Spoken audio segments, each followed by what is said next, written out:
La madre de la menor tenía en ese entonces como 13 años, que sometió a Rochi. La demente era compañera de Rochi, que en ese momento se determinó que ella le ayudaba a conseguir las novias y ese tipo de cosas, y también fue sometida. Cuando yo fui, no conocía a la señora Bertina, no conocía a su hijo, ni mucho menos conocía a los involucrados en ese caso. Eso fue una causa que nosotros asumimos de manera solidaria y así la hemos mantenido, y nosotros decidimos comenzar a hacer una investigación penal y someter ese caso, y ahí es que se explota lo que se conoce como Operación Nido. Wow, así, partiendo de un caso que te llega a ti, Un solo caso. toda la operación.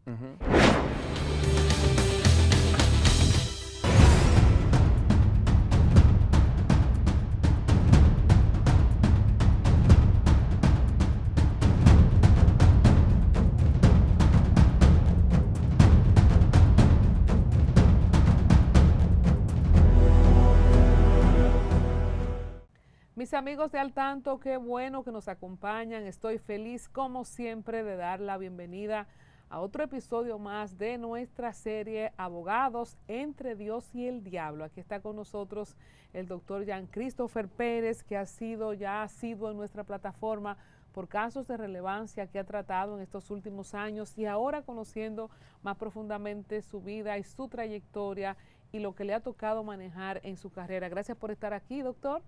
Gracias, Colombia, muy agradecido de esta invitación y contentísimo de ver el crecimiento que ha tenido esta plataforma, que ha tenido su medio y que ha tenido usted, tanto en los medios televisivos como en la plataforma digital. Y veo que este canal siempre está en actualización constante, en modernización, como le comentaba a su equipo de trabajo. Muchas gracias, Jean Christopher. Sí, nosotros estamos comprometidos con hacer contenido de alto valor. Suscríbase a este canal para que nos apoye, y por eso hemos querido hacer esta serie, porque a veces lo traemos a ustedes en el calor de un caso, pero qué interesante poder también conocer el trayecto, cómo lo han llevado, cómo se involucraron cada uno de ustedes, de los que han pasado por aquí y los que vendrán. En tu caso, Jean Christopher, eres bastante joven.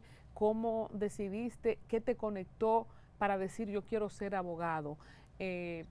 Puede ser una inspiración de alguien que viste en ejercicio, puede ser marcado por un caso que te sientes indignado, como hemos visto casos de gente que decidió ser enfermera porque vio un evento y no pudo ayudar o ayudó. ¿Qué fue en el caso tuyo lo que te llevó a este camino? Sí, ya no es un secreto para mí que yo decidí estudiar Derecho cuando tenía 14 años, ya lo había visibilizado a raíz de un caso familiar en la que nosotros perdimos un hermano muy cercano a causa de unas personas que fueron condenadas y que le ocasionaron un disparo y le causaron la muerte. Después de eso, yo terminé el bachillerato como a la edad de 16 años, no entré de manera inmediata a la universidad, pero sí ya a los 18 estaba haciendo las investigaciones del lugar para entrar a estudiar a la Universidad del Caribe, y esa fue la carrera que elegí en primer término. ¿Y de dónde eres? Yo soy de la provincia de Elías Piña. ¿Y ese evento pasó en Elías Piña? Sí, nosotros somos de esa provincia. ¿Y cómo fue? ¿Un hermano tuyo, padre y madre? Era un hermano de padre, pero éramos muy cercanos porque al ser una provincia pequeña, pues compartíamos mucho. Él era joven, en ese entonces tenía, me parece que 23 años, y estaba en un momento compartiendo, un compartir que se hacían allá en la provincia de amigos, se daban unos tragos, y parece que tuvo una discusión con unos muchachos que eran de la provincia también, pero eran muy creídos, evidentemente respaldados por sus padres en alguna conducta, y luego él se retiró hacia su casa. Ellos lo persiguieron y cuando llegaron a la casa le ocasionaron la muerte de 2 disparos. Wow. ¿Y qué respuesta de la ley y el orden tú tuviste? Bueno, en el caso nuestro, porque también mi familia sí era reconocida de la provincia, no en términos económicos, pero sí de prestigio, de seriedad, de honorabilidad. Nosotros tuvimos buena respuesta de la justicia, ellos fueron condenados. Claro que hay mecanismos de la propia ley que le permite a una persona que es condenada, luego de que cumple ya la mitad de la pena, luego de que se ha preparado profesionalmente dentro del penal y que le puede demostrar a un juez que está preparado para reinsertarse a la sociedad, puede lograr su libertad. Eso es lo que ha pasado en nuestro caso. Uno de ellos ya logró su libertad. ¿Y pasó cuántos años? ¿15? Sí, ya tiene la mitad de la pena. ¿Y esto esto es siempre justo? ¿El tema de la pena suspendida se llama? No, la pena suspendida es otra cosa. Aquí lo que estamos hablando es de una libertad condicional. ¿Cómo se llama eso cuando la gente cumple la mitad de la condena? Porque tiene como un nombre. Cuando la gente cumple la mitad de la condena, pues ya tiene derecho, según la propia ley, a solicitar una libertad condicional o un régimen especial de cumplimiento de la pena para el caso de que ese privado de libertad pueda demostrar que tiene alguna incapacidad médica, que ha desarrollado una enfermedad dentro del penal y que dentro de ese penal pues no existen las condiciones para que pueda preservar su salud, y puede solicitar al juez un régimen especial del cumplimiento de la pena, que dicho sea de paso fue una técnica que nosotros usamos en un caso muy reciente, como lo fue el caso de la joven Dayana Reynoso, que ella desarrolló dentro de la cárcel un cáncer etapa 3 y ya estaba en estado de gravedad. Entonces nosotros lo que hicimos fue demostrarle al juez que si ella permanecía cumpliendo su condena dentro del penal, pues que iba a fallecer muy rápido, y el juez entendió la situación y nos otorgó ese régimen especial de cumplimiento de la pena a fin de que ella pueda conseguir el tratamiento que se requiere para este tipo de enfermedad. Bueno, ya que tú mencionaste a Dayana, que yo la tenía por aquí, falleció en agosto de este año 2024, o sea que prácticamente lo que ustedes alegaban como defensa, efectivamente se cumplió, estaba ya muy deteriorada. Ella estaba muy deteriorada, ciertamente, pero también hay otras condiciones que pudieron agravar esa situación de salud, porque ella sí estaba respondiendo perfectamente a ese tratamiento de quimio y radioterapia combinada que se le estaba dando desde el Instituto del Cáncer. Sin embargo, nosotros hemos tenido la oportunidad de investigar y de hablar con los familiares de ella posterior a su muerte, y lo que ellos nos han establecido es que este centro, el Instituto del Cáncer, tiene algunas deficiencias en las atenciones a los pacientes que desarrollan cáncer. Por ejemplo, son las fechas tan largas que le ponen para aplicarle esa terapia, que a veces hacen falta algunos medicamentos. Pierden el ciclo. Pierden tiempo, y en ese sentido de tan difícil acceso a esas radioterapias y quimioterapias que tienen los pacientes, a veces hasta desisten del procedimiento. Y ya cuando regresan a volver para que se le aplique ese tratamiento es demasiado tarde y pierde la vida. ¿Cómo te llegó la noticia? ¿Cómo te sentiste? Tú luchaste mucho, me acuerdo que viniste aquí en ese tiempo. Recordemos el caso de Dayana, que es la madre que es apresada porque... Ella tuvo una situación, un conflicto físico con una persona que había abusado sexualmente de sus hijas menores de edad. Entonces, frente a este conflicto, ella llama al 911, es lo que nosotros hemos podido investigar.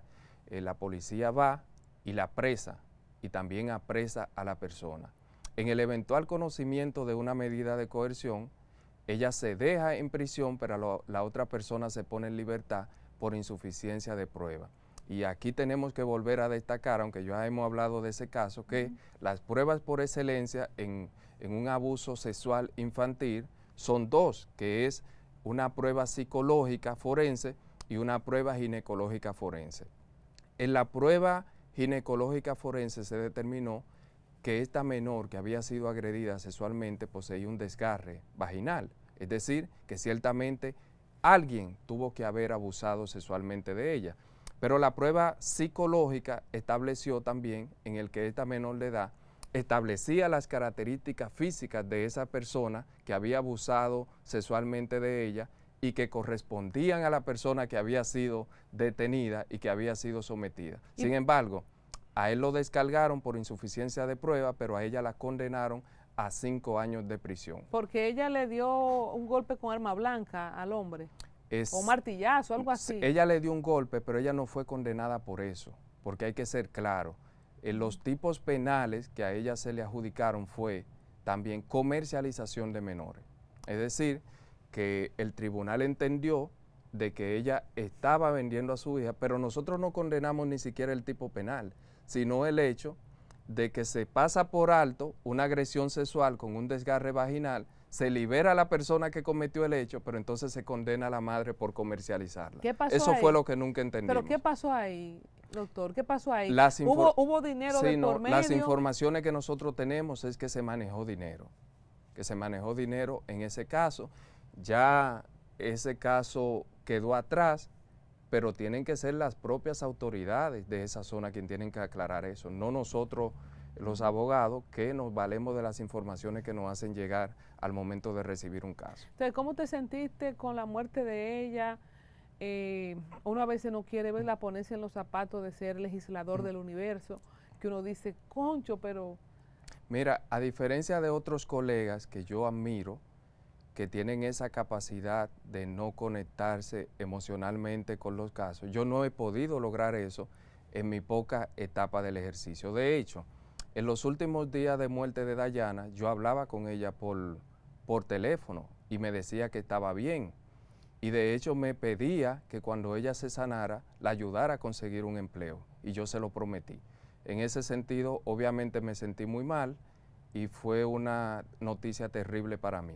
Tanto así que cuando nosotros hicimos pública la muerte de esta joven, comenzamos a recibir ciertas denuncias sobre el Instituto del Cáncer, como que le estaban cobrando unos depósitos irregulares a la persona para poder internarla.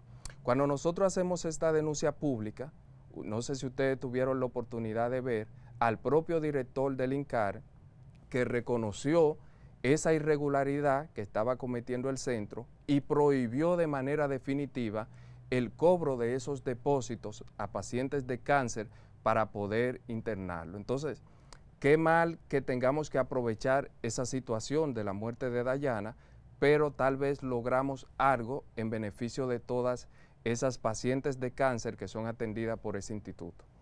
Porque definitivamente no hay una respuesta pública a ningún tema de salud pública, valga la redundancia. O sea, tenemos situaciones de denuncia, medicamentos de alto costo en el día a día de los hospitales y por supuesto, ya ustedes saben, un paciente de cáncer no puede faltar nada, tiene que ser el día, la hora y la medida exacta. O sea, porque y aún así, ¿verdad? No mucha gente lo logra. Cualquier retraso en este tratamiento es reversible. Sí. Es decir, que vuelve la situación de cáncer y se pone en el momento que estaba cuando se inició el tratamiento. O quizás peor. Bueno, después de irnos adelante, volvemos hacia atrás. En Elías Piña te toca este caso. ¿Se administró justicia perfecta para el caso de tu hermano, sabiendo que nada va a devolver la vida de un ser querido?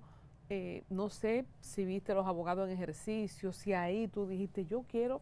Mira, un tribunal, tú fuiste con 14 años al tribunal. Sí, tuve la oportunidad de participar en algunas audiencias y es ahí como que nace mi interés sobre el ejercicio del derecho. Entiendo que sí, que se administró justicia, que las condenas fueron correspondientes a la participación de los que hicieron este daño, que causaron esta muerte, en función a lo que establecía la ley. O sea, con eso no hay ningún tipo de inconveniente, ni tampoco cuestiono el derecho que tiene una persona después que cumple la mitad de la pena, de tener como esa oportunidad que se le revise, porque la gente merece una segunda oportunidad y se le ha demostrado a un juez que cumple con las condiciones, que se ha preparado profesionalmente dentro del penal y que ha tenido un buen comportamiento, pues entonces tiene derecho a que se le revise esa condena. Aunque hay que destacar que hay ciertos delitos que no merecen un perdón de la sociedad. ¿Cómo? que ¿Según técnicamente o según tu criterio? según mi criterio personal. Según mi criterio personal, hay ¿Cómo cuáles? por ejemplo, hay personas que se dedican a cometer asesinatos. Hay que destacar que hay una diferencia entre lo que es un homicidio y un asesinato.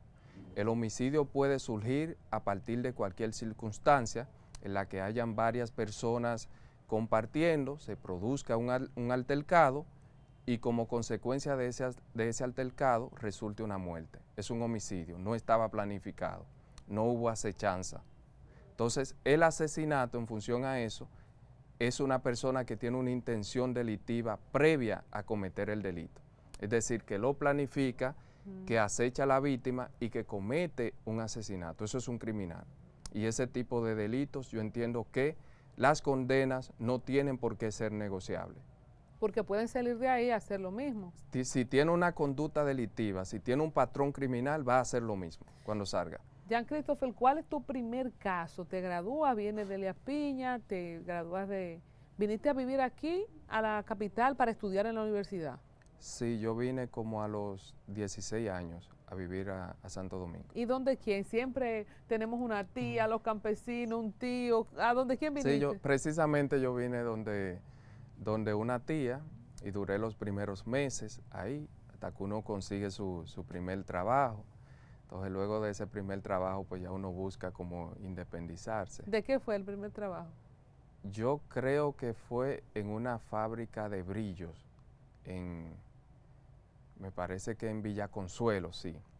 Entonces después fue en una tienda, después fue como empacador en un supermercado. ¿Y qué tú hacías en esa fábrica de brillo? Hacer brillo, precisamente. ¿Pero te tocaba en qué parte del proceso? Nosotros sí hacíamos los brillos, porque eso son como unas maquinarias industriales y vienen unos alambres y uno va introduciendo esos alambres en la maquinaria y la maquinaria le va dando forma. Pero los brillos de brillar caldero. Sí, de lavar platos. Vienen como una bolita. Exactamente. Yo lo he visto, ¿eh? No es que... Entonces salía uno de ese empleo como un mecánico, jovencito, un muchachito, pero como un mecánico, porque esas maquinarias siempre se dañaban, sí. Y entonces el tema de empacador en un supermercado era mientras estudiabas. Sí, no, todavía no había podido entrar a la universidad, porque un trabajo aquí, en ese momento, como de empacador, no era suficiente para pagar la universidad. ¿Y tus padres no podían apoyarte? ¿Tú viniste a buscártela tú mismo? Sí, yo tuve que hacerlo. Wow. Porque aunque mis padres hubiesen querido, en el caso de mi mamá, ella no podía. ¿Cuántos son ustedes? Por parte de mi mamá somos hay dos más, somos 3, y por parte de mi papá somos 9. Muy efectivo el don. Pero vamos a quedarnos aquí en este caso. Muy productivo. Entonces te tocó producir como tú mismo los medios. ¿Y en ¿en cuál supermercado era que tú trabajabas? Era en una tienda en Villa Consuelo, pero que vendía electrodomésticos, vendía adornos de casa, ese tipo de cuadros, espejos. ¿Y para qué daba entonces? ¿Pagaba la casa? ¿Ya te mudaste después? Sí, para pagar la casa y el pasaje. ¿Y cómo fue lo de la universidad? Bueno, entonces después fui al Ministerio de Juventud a solicitar una beca para estudiar Derecho. Hice mi presupuesto a la universidad, lo llevé. Cuando ellos vieron que esa carrera costaba como $500,000, ellos me dijeron, pero esto parece que es un IBE, pero era una universidad normal, porque el pago era como algunos 2.300, 2.500 al mes. Nunca esperé respuesta. Entonces, cuando no recibí ninguna respuesta de ese ministerio, obligatoriamente tuve que iniciar. Y los primeros pasos siempre son difíciles. A veces uno piensa que no va a poder solucionarlo hasta que no da el paso y después eso va como que caminando solo y encontrando la forma.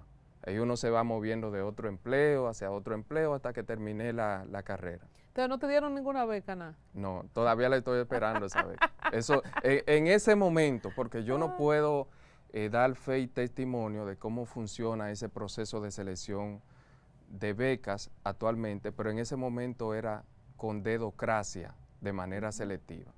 si uno no conexiones. llevaba una carta de un político o si ese político no llamaba a esa institución, no se la daban la beca. Pero en mi inocencia, un joven iluso que viene de esta provincia, pues no sabía, no conocía esos detalles. No, y también en buen dominicano uno tira una pata voladora, si la pega, la pega, y si Sí, no, entonces te gradúas de la universidad con suma dificultad económica, pero te gradúas. Y el primer caso, ¿cómo empiezas no, tú? y me gradué con honores en esa universidad. Con honores, con honores y con dificultad económica y se Sí, graduó. sí. ¿Cómo empiezas el trabajo como abogado? Hay mucha gente que estudia una carrera y luego no consigue, como dicen, trabajar en su área. ¿Cómo te abriste paso? Bueno, cuando yo entré a la universidad, hubo un profesor que me recomendó ser alguacil, que alguacil es como un agente del Poder Judicial que reparte las notificaciones, las reparte y según la ley también las redacta. Entonces yo sí concursé, ahí sí fui elegido de 500 participantes alrededor, seleccionaron como a 20 porque había que esperar que se abran las plazas y yo fui beneficiado de una de esas plazas en el segundo tribunal colegiado de la Cámara Penal. Entonces eso me dio la oportunidad de ir conociendo los procesos judiciales. Ahí estaba tú feliz Sí, en un tribunal. sí. No, yo era de estrado. Hay dos tipos de alguacil, que es el de estrado y el ordinario. Yo era ordinario.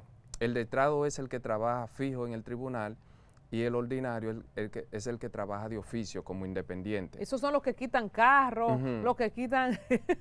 Exactamente, ¿Te exactamente. tocó desalojar de una propiedad, de un vehículo a alguien? No, yo nunca lo hice, aunque sí me pagaban para eso o me contrataban, pero yo no lo aceptaba hacer. Yo me quedé con las notificaciones y con los procesos. Y entonces no te pedían, no te reclamaban por eso. No, porque esos son esos son trabajos independientes. Algún abogado tiene un proceso y te contrata como alguacil para que tú dirijas, según la ley, esa incautación o ese desalojo ¿Y por qué o nunca ese lo embargo. hiciste? No. Como que no era mi estilo despojar a una persona de una casa y tirarle todos sus ajuares afuera, todavía. Tú tienes un perfil sacerdotal, yo creo. Vamos a ver cómo seguimos esta historia. Ya sabemos que la parte de alguacil no fuiste agresivo. ¿El primer caso o trabajo como abogado? ¿Cómo se da? Bueno, durante ese transcurso de la universidad, yo tomaba algunos casos como de familia, de tema de manutención, pero yo no lo cobraba. Eran una persona que le iba a poner una manutención a un padre, yo iba y lo asistía a la fiscalía. Como no se necesita ser abogado para eso, porque usted asiste a una persona en calidad de asistente legal, no de abogado. Entonces yo inicié por ahí, luego me fueron llegando algunos procesos, luego otros controversiales, como el caso del artista Rochi. Ah, sí, ¿cuál fue ese caso? Él fue sometido por una menor de edad y por su madre. Lo de ¿cómo se llama? Que es cantante también, esa es. Sí, Rochi, La perversa, la no, demente. la demente, Pero sí. ellos fueron sometidos los dos en ese momento. Entonces, a mí me tocó asistir a la víctima en ese entonces. ¿A la demente? No, a la madre de la menor. Porque la demente... Cuéntame, espérate, señor, estoy totalmente desubicada del mundo urbano, se está notando, ¿verdad? Entonces, para mí, la gente que no conoció el caso, porque yo lo que me acuerdo como que la demente también era menor. ¿Cómo fue el proceso? ¿Quién era que demandaba? La madre de la menor tenía en ese entonces como 13 años, que sometió a Rochi. La demente era compañera de Rochi, que en ese momento se determinó que ella le ayudaba a conseguir las novias y ese tipo de cosas, y también fue sometida. Luego él fue descargado no conozco las razones, seguro insuficiencia de prueba, cuando nosotros dejamos el proceso, pero ese fue el primer caso que nosotros manejamos así ya relevante Mediático. y con contorno social. ¿Quién te llamó? La mamá. ¿Y cómo? ¿Cómo te conecta? Bueno, paralelo a la carrera de Derecho, yo siempre he participado en algunos medios de comunicación. Por ejemplo, ya en ese entonces yo tenía un programa en el Nuevo Diario El Nuevo Diario en sábado, que era una producción de ese medio, donde yo tocaba temas de derecho, temas sociales, pero con enfoque en las leyes, en el derecho. Y ahí te vieron y te ubicaron. Exactamente. Ese tipo de casos, por ejemplo, cuando te van a contratar, te dan un adelanto o eso es, mire, ayúdeme y después se ve que, por ejemplo, la mamá de esa menor imagino que no tenía recursos. ¿Cómo se da eso? ¿Cómo se da el encuentro para el primer acercamiento entre el abogado y una persona con una necesidad legal? Bueno, en un caso ordinario, normal, se supone que el apoderamiento del abogado tiene que ser con una parte de los gastos legales por adelantado, porque inclusive ese hecho de un abogado reunirse con un cliente ya representa un gasto. Tiene que ir con buena representación, tiene que recibirlo en una oficina, tiene que dedicarle su tiempo para escuchar ese problema, entonces de por sí ya eso representa un gasto.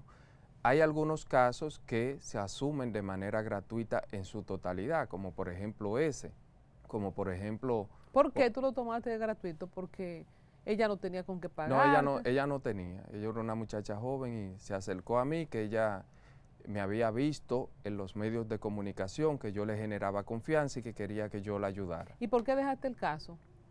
Bueno, el caso se terminó porque ella salió, ella desistió del caso. Entonces, cuando ella desiste, ya su participación dentro de ese proceso se quita y sigue la del Ministerio Público, porque hay delitos que son de orden público, como por ejemplo una muerte de una persona, Violencia de un homicidio, género. violencia de género y Pero lo que involucra a menores. ¿Tú crees, Jean Christopher, que la mamá de la menor se desistió porque le dieron dinero, porque la presionaron en su seguridad? ¿Te dio una explicación? Ella estaba recibiendo muchos ataques de los medios, estaba recibiendo ataques de los seguidores de ese tipo de público, y obviamente que es una madre que trabaja, que se dedica a hacer Uber, que tenía un trabajo en un restaurante, pues eso le iba a afectar la imagen. Y me parece que ese fue uno de los motivos que la llevaron a desistir de ese proceso. ¿Y en qué quedó el caso entonces? ¿Cómo se llama? Descargan a Rochi. ¿Y qué pasó con la demente? ¿También la descargaron? Sí, ellos fueron descargados. Y no sabemos más nada de ese caso. No. ¿Qué pasó con la menor? No. Entonces, Jean Christopher tiene su primer caso mediático con un artista súper colocado y pegado para el momento. ¿Cómo te abre puerta a esto? ¿Qué vino después? Yo te conocí en el caso de Josué Omar Fernández, pero ya tú estabas en varias cosas cuando eso, que creo que te ofrece voluntariamente en una declaración pública y ahí te conecta a la madre, ¿cierto? No, ese también ella me contactó, pero sí ya en ese entonces estábamos manejando otros procesos, como lo fue el tema de las malas prácticas médicas, que aquí se destapó en el país, que había muchas mujeres que estaban siendo lesionadas por médicos irresponsables en el ejercicio de sus funciones, y a raíz de esto la comunicadora Nuria hace un reportaje, pero somos nosotros que le facilitamos algunas de esas afectadas para que hiciera ese reportaje. Ya nosotros habíamos sometido una demanda, que hay que resaltar que este tipo de casos rara vez se somete ante los tribunales porque hay pocos precedentes en materia de mala práctica médica. Entonces, el tema estético, ¿verdad? Exactamente, cirugía plástica o estética. Y resaltar también que como es un público que viene por lo general desde el exterior, desde otros países, y le ocasionan una mala práctica, se vuelven a ese país y no vienen aquí a interponer un proceso judicial, por lo largo y por lo costoso que resulta. Sin embargo, a ti te tocaron algunas pacientes que quisieron que tú le trabajes un caso. Sí, me tocó una paciente que nosotros representamos, que eso fue una mala praxis mayúscula, porque a ella se le detectó el injerto irregular de biopolímeros y eso le dañó el cuerpo completo, quedó con deformidades evidentes, y nosotros sometimos este caso ante los tribunales, y a raíz de eso Nuria hizo un reportaje y encontró que además de ella había muchísimas mujeres en la misma situación. ¿Y sometieron al doctor?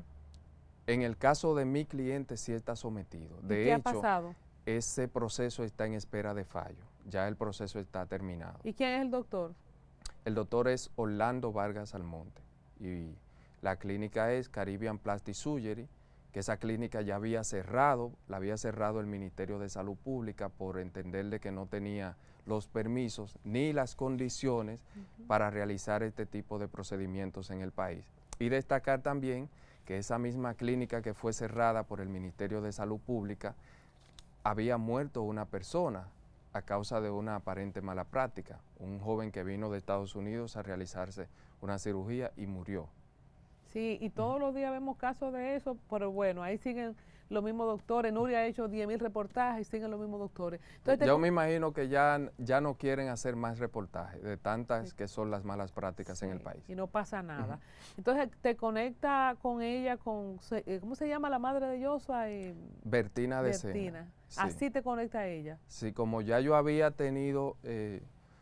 más o menos había sido de conocimiento social por esos casos anteriores, entonces algunos comunicadores y periodistas ya me conocían y a mí me llamó un comunicador desde el Palacio de Justicia de Ciudad Nueva, que ese día la señora estaba ahí, que se le iba a conocer una medida de coerción a las personas que habían dado muerte a su hijo, pero que ella no tenía abogado y no le permitieron el acceso al tribunal. Y él me llamó para ver si yo podía ir a asistirla.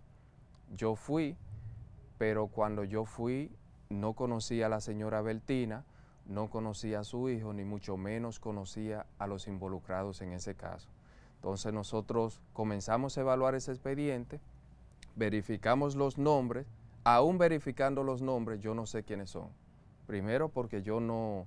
como lo he manifestado anteriormente, no sigo ese tipo de público y entonces es después que se destapa la noticia de que uno de los participantes en ese delito, en ese robo de esa noche, era hijo de un influencer dominicano.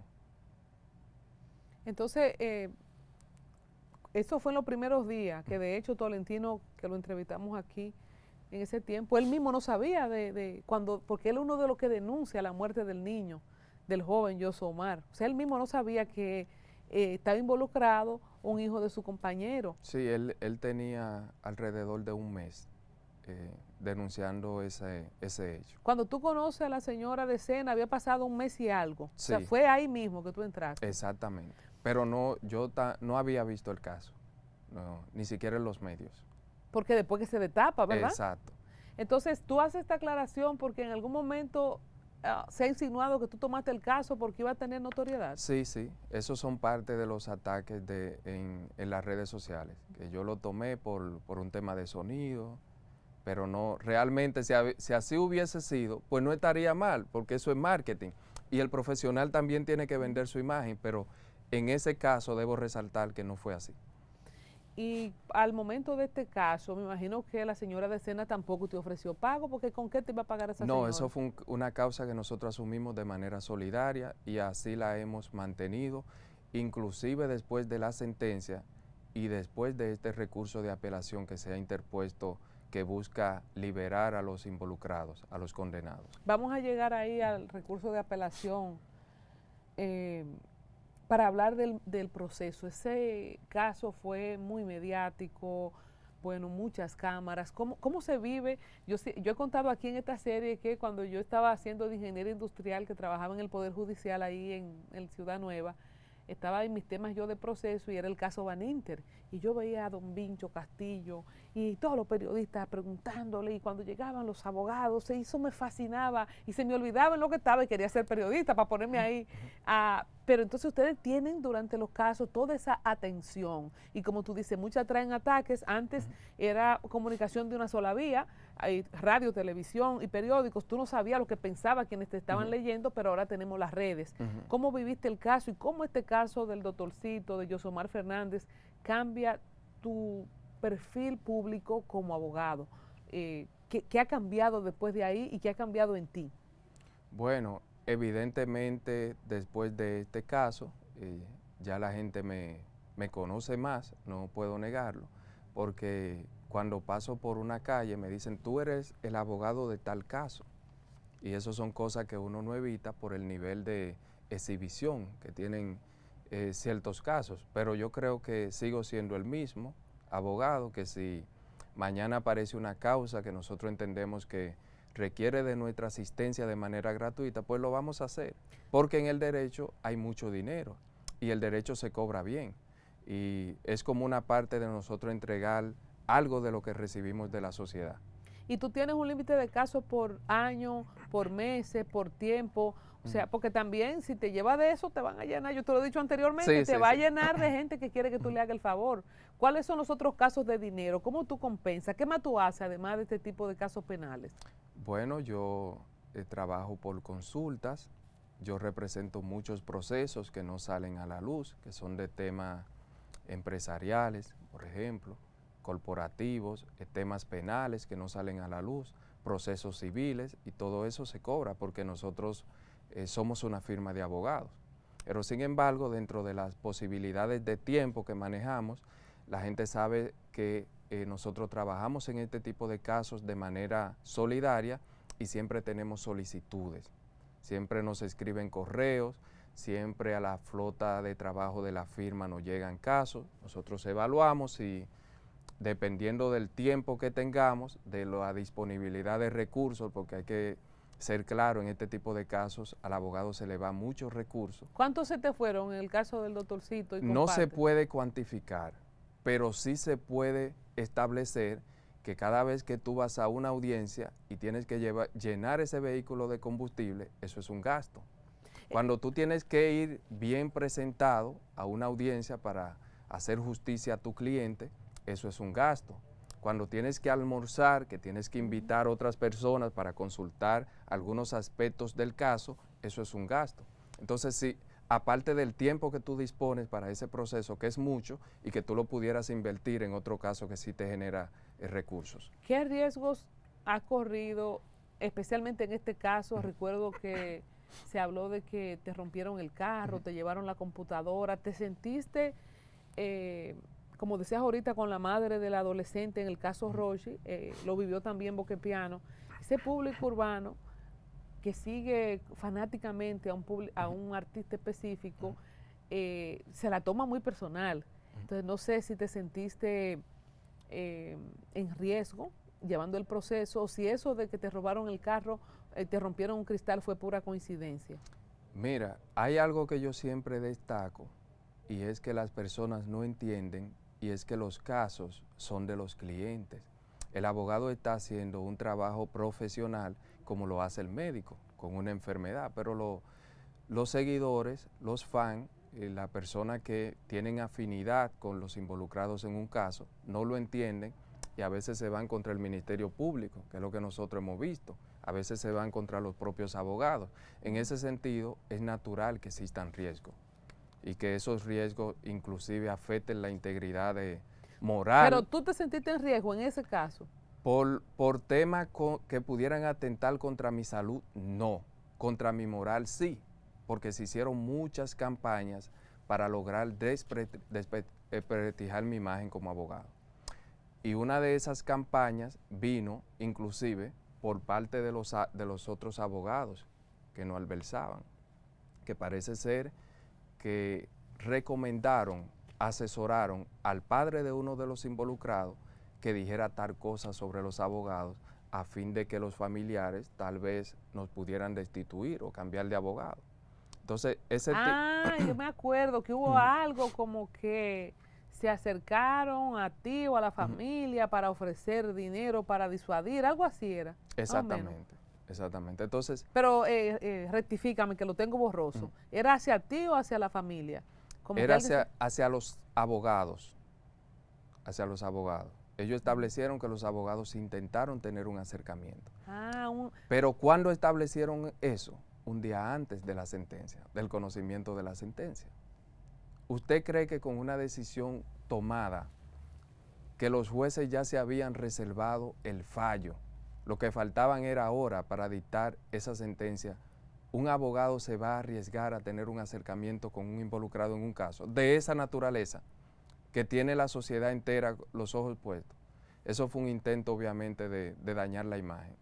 Y eso son cosas, hay mucha gente que no han cuestionado de que por qué nosotros no sometimos a esa persona por un asunto lógico. La ley no nos lo permitía, porque ellos no mencionaron el nombre. Por eso nosotros sabemos que fue una asesoría de sus abogados. Ellos dicen los abogados.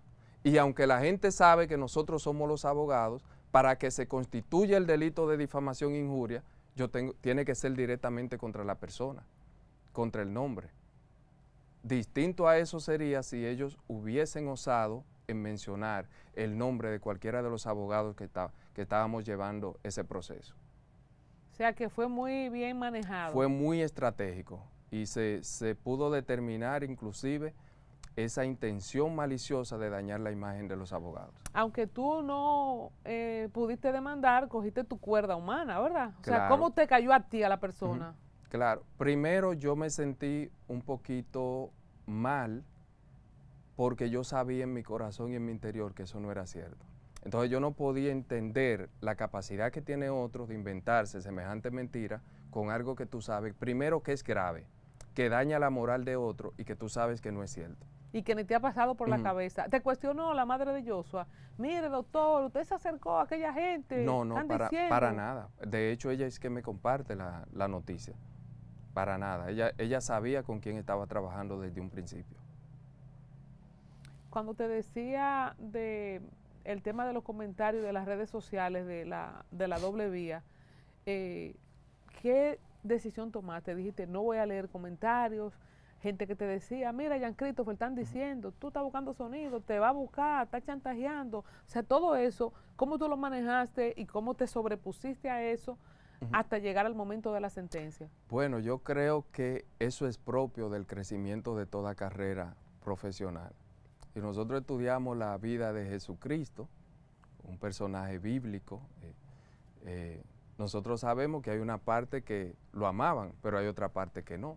Entonces, en ese sentido, nosotros hemos entendido esos comentarios negativos que a veces vienen de otros colegas, abogados, que no te perdonan que tú tengas éxito.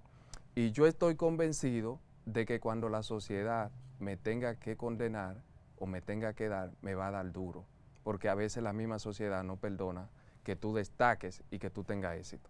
Entonces, para mí ya eso es normal. Yo puedo subsanar ese tipo de situación cuando yo tengo los resultados. Esa es mi victoria. Entonces, esa victoria, antes de llegar a esa victoria, ¿hay algo personal o hubo algo personal entre los abogados de los acusados y tú o de los involucrados, en el caso de los familiares de los acusados? ¿Se constituyó en algo personal? ¿Se han vuelto a ver? A propósito de eso, de que son campañas orquestadas para dañar sin ningún fundamento. ¿Se han vuelto a ver? ¿Es algo personal? ¿Cómo fue el día que se vieron? Sí, de nuestra parte no hay nada personal. Nosotros lo hemos visto siempre como un trabajo personal, un trabajo profesional. Además, nosotros nunca hemos ido a un medio a decir cosas personales de esos abogados.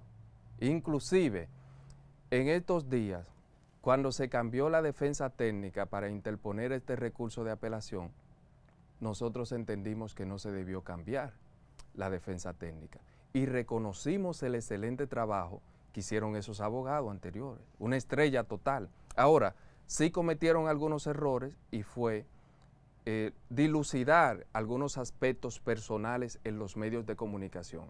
Cuando nosotros íbamos a cualquier entrevista sobre este caso, porque entendíamos que la sociedad merecía estar informada de los detalles de este caso, hablábamos de manera técnica del procedimiento. Nunca en contra de los abogados y nunca en contra tampoco de los imputados, contra la moral ni la persona de los imputados. Diferente de allá para acá. Diferente de ellos. Eso fue un error, obviamente, que yo no lo puedo tapar, porque eso está público, eso aparece en todas las entrevistas. Sin embargo, seríamos muy mezquinos si no reconociéramos el excelente trabajo de defensa técnica que hicieron esos abogados. En el caso de Billy Jerónimo, que defendía a Luisito, ya no está con Luisito, ninguno están con los abogados originales ni del doctorcito, ni de Chiquito, ni de Luisito, no son los mismos ya. No, ellos cambiaron los tres. Ok, entonces vamos a entrar a la etapa ahora de la apelación. A Billy fue uno de los que peor le fue, que estuvo por aquí conversando hace poco con nosotros, porque entonces Luisito hace un video diciendo una cosa, después se arma otra cosa de lo que va a decir en estrado, luego aparece un audio de Billy diciéndole lo que él tenía que decir a petición del mismo, para él poder como armar sus ideas. Sin embargo, tú destacas que hicieron un buen trabajo. Excelente trabajo. Todos somos testigos de esa excelente defensa que ellos hicieron. Porque ¿Por qué fue la condena inclusive, entonces? ¿El trabajo tuyo fue mejor? No es que fue mejor, es que hay unos hechos y está la ley. Y los hechos se pudieron probar, habían pruebas suficientes. Pero dicen Sin embargo, ellos su trabajo no era ofrecerle resultados a su cliente, era hacer una defensa justa y apegada a la ley y defender el debido proceso dentro del caso. Jean Christopher, ¿qué pasó con el video de la discoteca?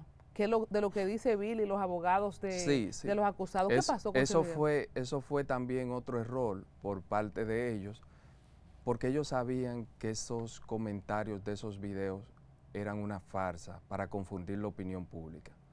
Primero, porque esos videos no eran relevantes en el caso, y segundo, porque ellos lo tenían. Porque esos videos eran parte de las pruebas que el Ministerio Público le entregó a ellos. Pero ellos querían confundir la opinión pública, estableciendo de que habían ocultado esos videos para ocultar a la verdadera persona que cometió el hecho. Sin embargo, yo debo destacar, y es lo que he dicho en todos los medios, es que el hecho no ocurrió dentro de la discoteca.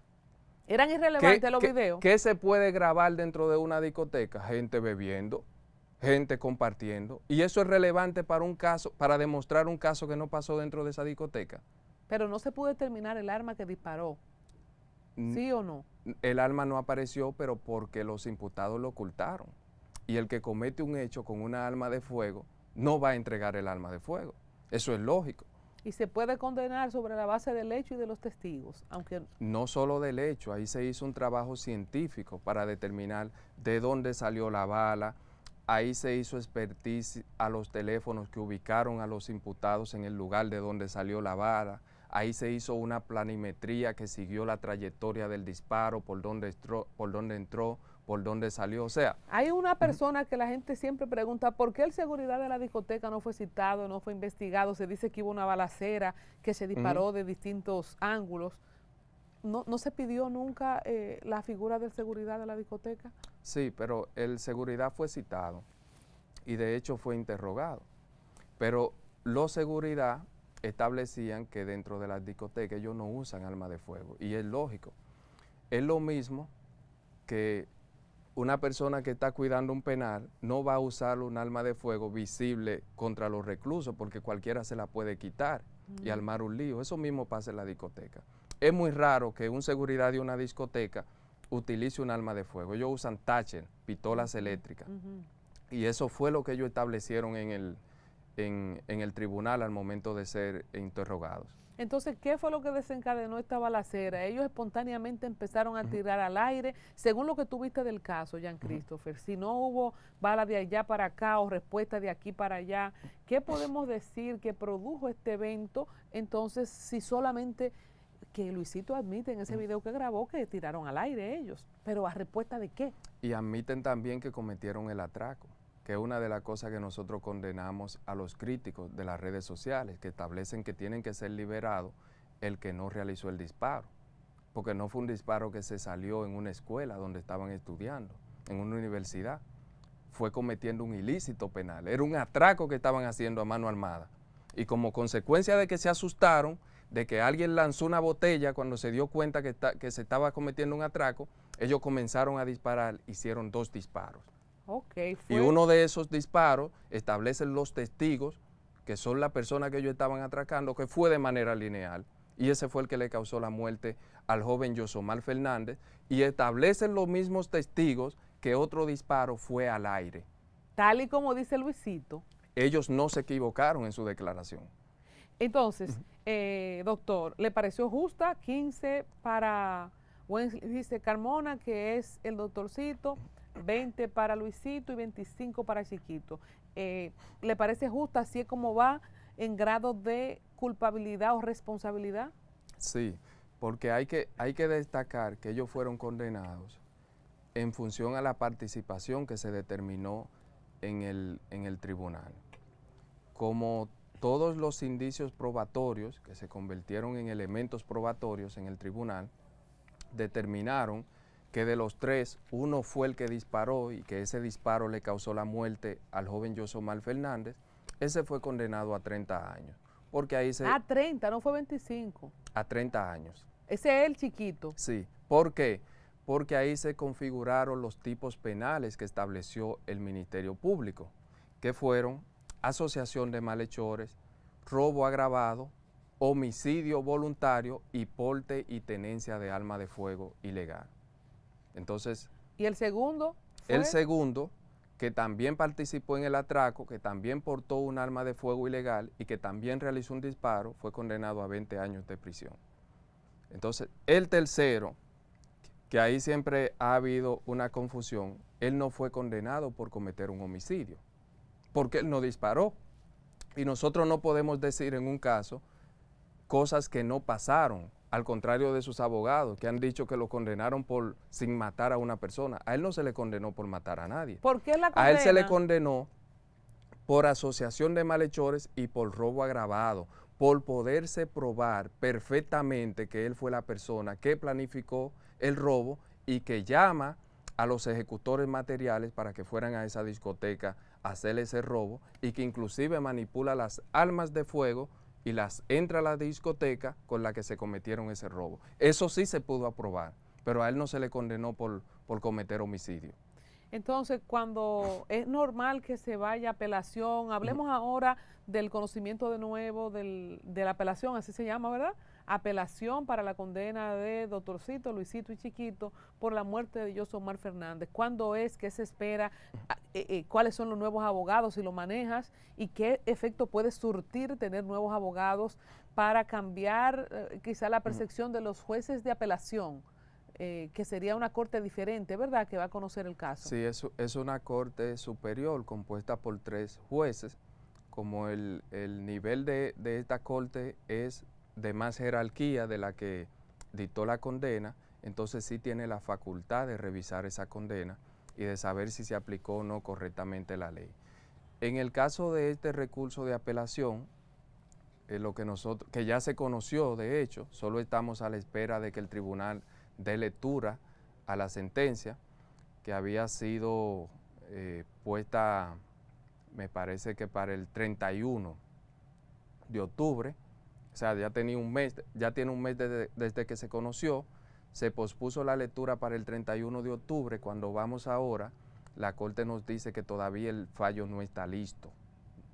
Nos sorprende porque esa Corte, no es normal que se tarden los fallos tanto tiempo para darlo a conocer, y entonces fija una nueva fecha para el 21 de noviembre. Perdón, Jean Christopher, ¿cómo es esto de que tú dices no se tarda tanto? En apelación se lleva el dispositivo de la sentencia, se presentan de nuevo exposiciones. ¿Qué sucede en una audiencia de apelación?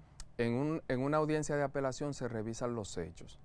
Los abogados que recurren presentan las razones y motivos por lo que entienden que debe variarse una condena o que debe dictarse un nuevo juicio de fondo. Pero eso es muy breve. Pero aquí hay 3 implicados. Sí, los tres están pidiendo Los 3 están apelando en el mismo proceso. ¿Con 3 abogados diferentes? Sí. Entonces, ¿qué es lo que ocurre ahí? Que ellos justifican su recurso de apelación, pero todo eso ocurre en un día y por su parte el Ministerio Público establece por qué no debe variar, si defiende esa sentencia y defiende esa condena. Sí, ahí, claro. O sea, cuando los abogados nuevos están pidiendo revisión, porque nosotros seguimos representando a la parte querellante y también hacemos el trabajo de contradecir esos recursos de apelación que presentan los recurrentes. ¿Y los familiares están ahí? Sí. O sea, es como si fuera un juicio otra vez. Un juicio otra vez. Pero en este caso, el juicio versa sobre la sentencia que ya fue dictada. Ellos atacan supuestas irregularidades o violaciones de derecho que se cometieron al momento de dictar esa sentencia y nosotros, de nuestra parte, la defendemos. ¿Y qué tantas posibilidades hay, según tu experiencia, casos de estudio, después de una sentencia así en primera instancia, que haya una variación cuando tú tienes sentencias contundentes, 15, 20 y 30 años? Mira lo que nosotros establecíamos. Para que se tome una decisión por un tribunal colegiado, basta con que la mayoría de los jueces voten en favor de esta decisión. Eso no ha ocurrido en esta sentencia. Los 3 jueces, de manera unipersonal, estuvieron de acuerdo en esas condenas.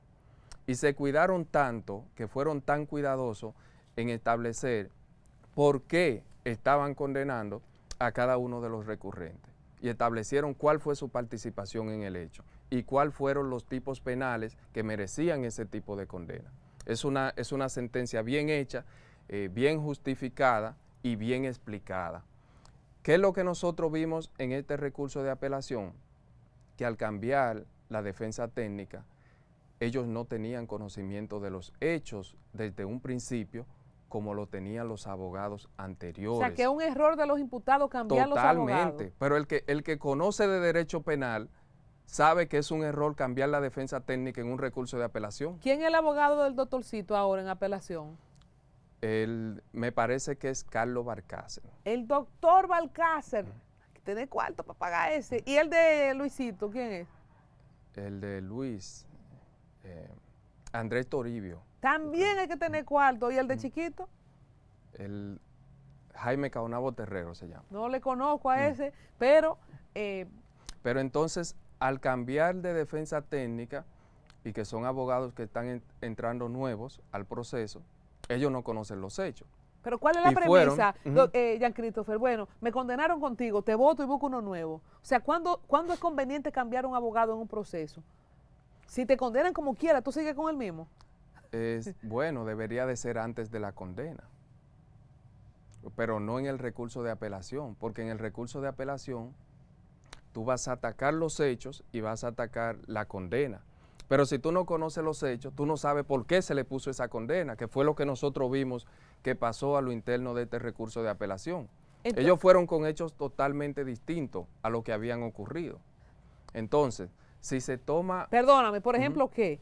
Para resaltar algo, ¿qué cosa Por ahora? ejemplo, durante el caso completo, se determinó que los recurrentes fueron en un vehículo Sonata a cometer el atraco, que se bajan de ese vehículo y se ponen a una esquina donde hay 3 personas compartiendo con arma de fuego en la mano y desde ahí ejecutan el atraco. Uno de los abogados de la nueva defensa técnica estableció que desde adentro del vehículo no pudo salir un disparo. O sea, que eso era imposible ponerle esa condena, que su recurrente era inocente porque desde dentro de ese vehículo no salió ningún disparo. Porque su recurrente estaba dentro del vehículo. Exacto. Cuando eso no se tocó en los hechos, ni siquiera en el plano fáctico del Ministerio Público, ni siquiera en la sentencia que él tuvo la oportunidad de leer, se establece que el disparo salió desde adentro de un vehículo. ¿Tú estás sospechoso con que se tome tanto tiempo la Corte para dar el fallo? ¿Qué temes? ¿Tú crees que haya tráfico de influencia, manejo económico? No pudiera decirlo, pero obviamente es una situación que nos tomó por sorpresa, de que casi 2 meses de que se conoció ya el recurso de apelación, ese fallo no esté listo. Que el tribunal no esté listo para dar lectura a ese fallo. Sin embargo, estamos confiados en que no hay ningún motivo para variar esa condena. Sin ánimo de que se te suban los humos a la cabeza y que el ego domine, ¿qué tanto tú crees que, cuál podría ser el fruto, en este caso de Yosomar Fernández, sin un abogado como tú, sin la presión social, mediática? ¿Cómo hubiera sido para la señora Decena con un abogado de oficio? ¿Qué tú crees que pudiste sumar en este caso y sostener el proceso hasta el final? Y te pregunto ahora, si contrario a lo que se dijo, ¿no se te acercó a ti alguien relacionado a los imputados para ofrecerte? Dicen que los abogados se compran. Bueno, yo pienso que nosotros hicimos un trabajo dentro de nuestra posibilidad, que el asunto de mantener a la sociedad informada del proceso era necesario en este caso, porque obviamente se estaba luchando contra un poderío de medios de comunicación, que ciertamente tenían el poder de difundir ciertas informaciones que pudieran confundir la opinión pública. Y aunque la gente no lo crea así, los jueces ven noticias. Los jueces tienen que informarse antes de conocer un proceso. Entonces, este caso que consternó a la sociedad, primero por los involucrados, y que cuando llegó a nosotros ya era una bomba, necesariamente tenía que ser manejado por alguien que pudiera comunicar perfectamente a la sociedad cada detalle que ocurriera en este caso, pero también que pudiera sensibilizarse con la señora Bertina y conectar emocionalmente con este caso, porque como le pasó a Yoshua, pudo pasarle a cualquiera, pudo pasarle a un hermano, pudo pasarle a un hijo. Entonces necesariamente los abogados que llevaran este caso, que estoy de acuerdo que pudieran hacer un buen trabajo, porque el Ministerio Público también hizo una investigación magistral, es decir, que independientemente de cuál fuera el abogado que tuviera de la parte querellante, se iba a hacer un buen trabajo.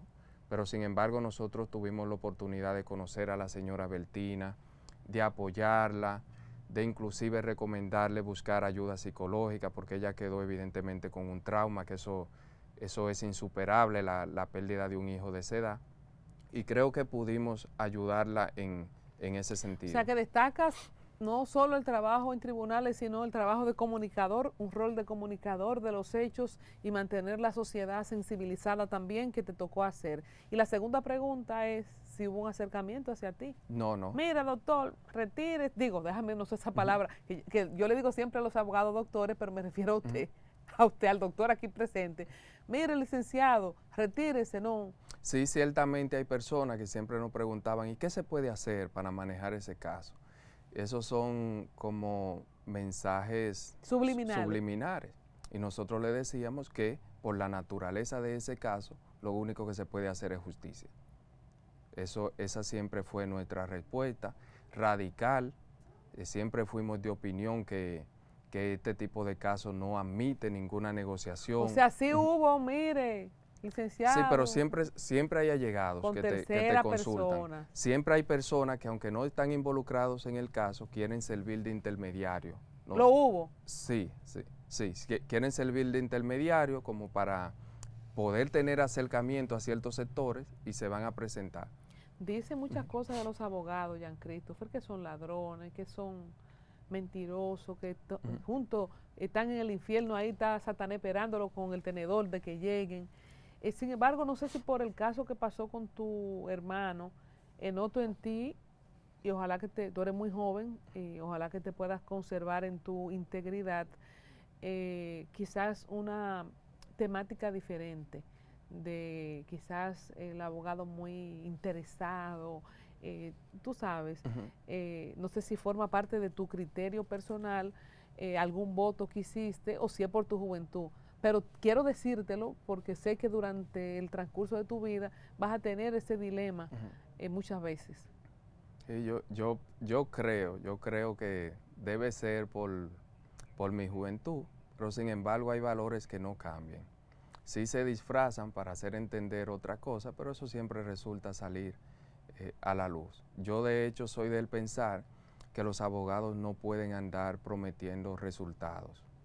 O sea, usted cobra por la representación legal, por su asistencia como abogado, pero usted no puede andar ofreciendo resultados que no dependen de usted, sino de la decisión de un juez. Por eso hay que ser siempre bien claro con el cliente que se va a recibir. Y cuando uno recibe un cliente sobre un caso que es complejo, hay que plantearle siempre con claridad todas las posibilidades que pueden ocurrir en ese caso, porque sí hemos visto colegas, ciertamente, que son esos colegas que dañan el ejercicio de la profesión, que por cobrar el dinero le dicen, sí, venga, que yo le resuelvo, deme tanto. Inclusive le venden al cliente la idea de que pueden comprar al juez y al fiscal para resolverle su caso. Y no es Entonces, así. eso no es un abogado creíble y eso no es un ejercicio ni ético ni responsable. Hay un caso que tú no coges, Jean Christopher, porque tú dices, no, mire, yo a un narcotraficante no lo voy a defender, yo a un asesino no lo voy a defender, o tú puedes... Yo no defiendo atracadores, ni abusadores sexuales de menores, ni gente que asesina mujeres. Yo tengo ciertos criterios sobre eso. O sea, que hay un dinero ahí. Lo que tiene que ver con narcotráfico, con tema de corrupción administrativa, pues ya es una representación legal. Eso es Pero hay normal. unos códigos ahí que tú no... Lo que tiene que ver con atracadores, no. Finalmente, hay atracadores de cuello blanco, el tema de Operación Nido, Dios mío, qué escándalo, qué crimen, una gente que trabaje 30 años, 20 años en Estados Unidos, en Europa, junta su dinerito, lo manda por una remesa, lo manda con un primo, y compra una casa y después no compró nada. ¿Cómo te llegó ese caso? Bueno, eso fue un primer cliente, que es precisamente de la frontera. Él trabaja vendiendo aguacates, y vendiendo aguacates, él pudo juntar ese dinero para sacar un apartamento aquí en Santo Domingo, para cuando él viniera a descansar.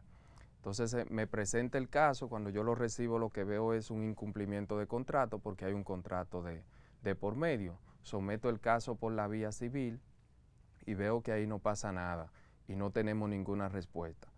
En función a eso decido embargar las cuentas de Indizar y del propietario de Indizar, que era Manuel Rivera Ledesma. Cuando nosotros le embargamos, en esas cuentas que estaba desarrollando proyectos millonarios, no había ni un solo peso. Ni uno. Lo que llamó mi atención, y yo ni dije, un solo. no había nada, no había nada. Entonces yo dije, pero ¿cómo una empresa que se vende con tantos años de experiencia, ellos se vendían que tenían 30 años de experiencia, que están desarrollando proyectos de ese nivel, no tiene dinero en su cuenta? Y comienzo a investigar, comienzo a hacer ciertas publicaciones de fraude inmobiliario y me doy cuenta que ellos eran reincidentes en esa conducta y que habían cientos de personas que alegaban tener situaciones contra esa empresa y contra su propietario. Entonces ahí nosotros decidimos comenzar a hacer una investigación penal y someter ese caso. Y ahí es que se explota lo que se conoce como Operación Nido. Wow, así, partiendo de un caso que te llega a ti. Un solo caso. Toda la operación. Y luego, ¿qué ha pasado con eso? Cuando ¿quién le puso? ¿El Ministerio Público le pone Operación Nido? Sí, ellos son quienes seleccionan los nombres de los procesos. Pero lo que hemos visto es que después de 10 meses que se conoció, el proceso se va debilitando, pero es por una fragilidad que tiene la ley. Como el delito de estafa en la República Dominicana son 2 años de prisión, a veces estos casos que se declaran complejos, cuando ya tienen 1 año y 8 meses, pues ya hay que variarle la medida. Y si tiene 1 año y 8 meses, cuando viene la condena en un juicio de fondo, ya sería una pena suspendida. Es por eso que hay muchas estructuras criminales en el país que están cometiendo estafa, valiéndose precisamente de esa fragilidad. Pero perdóname, que tiene la ley. Estamos hablando que una gente que estafa, un saludo para mi amiga Flavia y toda la gente de ese edificio que presentamos el caso aquí de estafa de un edificio entero, que este desarrollador, estafador, lo vendió como 3 veces. Vamos a decir que ahí habrá más de 100 millones de pesos. O sea, son 2 años que le tocarían. Ahí se ha contabilizado 800 millones de pesos en las víctimas que han accionado legalmente. ¿En Operación Nido? Sí, porque hay muchos que no accionaron legalmente. No creen en el sistema de justicia, no creen en el sistema de seguridad jurídica del país y decidieron no accionar porque saben que no va a pasar nada. 2 años solamente en 800 millones de pesos en este caso de Operación Nido. 800 millones de pesos. A los incumbentes, Entonces, cuando lo procesen, lo más que le dan son 2 años. Eso es lo que establece el código penal con el que estamos trabajando. Y ese código penal que ningún presidente se atreve a hacer que se apruebe. En el caso de Cop Herrera, no llevas ese caso, pero me imagino que lo has conocido. Hablamos también de una estafa de muchos millones. ¿Le pasaría lo mismo a los imputados? Algunos están en medida de coerción, ¿verdad? Sí, porque es que ahí se va a determinar es una estafa, porque los afectados son personas particulares. Entonces, lo que puede ocurrir ahí es que después de cierto tiempo de una medida de coerción consistente en la prisión preventiva, la misma sea variada y ocurra como ha pasado en la mayoría de casos. El caso de Mantequilla, más reciente. Mantequilla ya está en su casa. ¿Qué? Yo no sabía. Ah, sí, está liberado después de cierto tiempo bajo prisión preventiva y es por eso que vuelvo y resalto que aquí hay muchas estructuras criminales ya con asesoría de abogados, porque aquí hay empresas que tienen firma de abogados contratados para decirle cómo cometer fraudes y salir ileso. Y eso, obviamente, a mí no me gusta decirlo, pero tengo que decirlo, es una responsabilidad del Estado. porque es el Estado que tiene que garantizar la inversión, que tiene que garantizar la seguridad jurídica de un país, y que una persona que lleva años ahorrando para comprar una vivienda, que pueda sentirse en la seguridad de invertir en un proyecto inmobiliario. O sea que si usted es víctima de una estafa inmobiliaria, por más que usted brinque, salte y patale, son 2 años de prisión. Y como medida de compensación económica, no se hace nada porque en la cuenta no había ni un chele. Es que una de las características de un estafador profesional es que dispersa los fondos. No tiene cuentas registradas a su nombre, no tiene dinero, no tiene bienes ni propiedades registradas a su nombre. Es decir, que cuando cumple sus 2 años de condena, él se puede retirar a vivir de manera alegre con todos esos millones de pesos. ¿No hay suerte entonces? No hay ley. Esa es la palabra. No hay ley. Yo no sabía eso, Jean Christopher. Y eso es lo que está pasando. O sea, 2 años. O sea, toda esa bulla que hemos ido, Operación Nido, Operación de Copa Herrera, nananina. Ellos están bien, están satisfechos de lo que hicieron. Bueno, ahí vimos ayer que después de haber sometido como 5 recursos de apelación a esa resolución que impuso medida de prisión preventiva, ayer se le varió a uno de los imputados, que el juez de la instrucción determinó su participación directa y de primer orden, y entendió que su participación era fundamental en esta estructura criminal, que era Operación Nido. Sin embargo, ayer se le varió la medida y ya él va para su casa. A pasar Navidad en su casa. Hay que destacar que ese mismo imputado al que esta Corte de Apelación le varió la medida, se determinó que tenía un dealer de vehículos de alta gama comprado con el dinero de las víctimas, y que el dealer no estaba a nombre de él, pero se determinó que desde las cuentas bancarias que él manejaba, le transfería el dinero a ese dealer para comprar los vehículos. ¿Y a ese sí le podemos quitar los carros? ¿Qué hace la Corte de Apelación? No. ¿Qué hace la Corte de Apelación? Le varía esa medida. ¿Por qué no se le pueden quitar los carros? Porque no están a nombre de él. Y porque el juez entendió que no puede dictar medidas reales, es decir, incautar bienes que pertenecen a terceros, porque pudiera vulnerar derechos. Y la cuenta, la vinculación, la triangulación, ¿no? Sí, las cuentas están bloqueadas. Perdóname, pero se ve que el dinero pasó de la cuenta del estafador, claro que sí. Y no se puede hacer nada. No, pero las pruebas están ahí, pero si esta Corte de Apelación, que ya tiene antecedentes en varias medidas, porque ahí sí ellos son expertos, el Ministerio Público haciendo su trabajo, preparando su investigación, gastando los recursos del Estado para someter un caso y ellos soltándolo. ¿Y esa misma Corte que tiene el caso de Josomar Fernández? Es otra cuya composición es parecida, también con precedente en variar condenas. Pues sí. Entonces, ya para cerrar, justamente has dicho lo que yo te iba a preguntar. Si un estafador dispersa los fondos, los esconde y nada más por ley se le pueden dar 2 años y se ponen a variar medidas, a revisar medidas precisamente de coerción, y siempre son en beneficio de los estafadores, ahí tiene que haber un menudo caminando. Ellos tienen su dinero guardado, por eso entonces, aquí el mensaje de la sociedad es claro. Ajá. Y a mí me condenan y me critican eso, que yo hablo claro, pero el mensaje es el siguiente, que si usted va a robar, si usted va a estafar, no estafe por 200 ni 500 pesos. Róbese 800 millones, cumpla su condena de 2 años y váyase a disfrutar su dinero. Que eso parece ser un negocio muy fructífero. Ese es el mensaje del Estado, ese es el mensaje del sistema legal que tenemos en el país, y ese es el mensaje del presidente, que no apruebe ese código penal.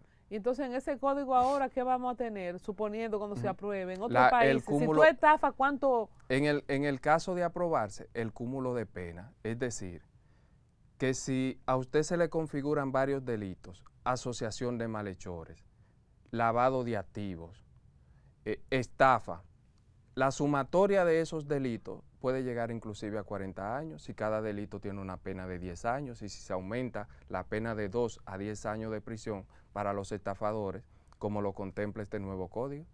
¿Usted cree que el estafador, antes de cometer una estafa, no lo va a pensar 2 veces? Claro que sí, porque ahí sí se está hablando con seriedad de una consecuencia frente a esas conductas delictivas. ¿A quién no le conviene que se apruebe ese nuevo código? a los estafadores del gobierno, porque el gobierno tiene muchos estafadores y eso no lo van a aprobar. De todos los gobiernos de turno, no es de este nada más, ¿verdad? Para sacarlo ahí de... Claro, porque si aprueban ese código penal, con ese mismo código penal es que se le va a juzgar sus conductas delictivas. Ya entendí, ya entendí.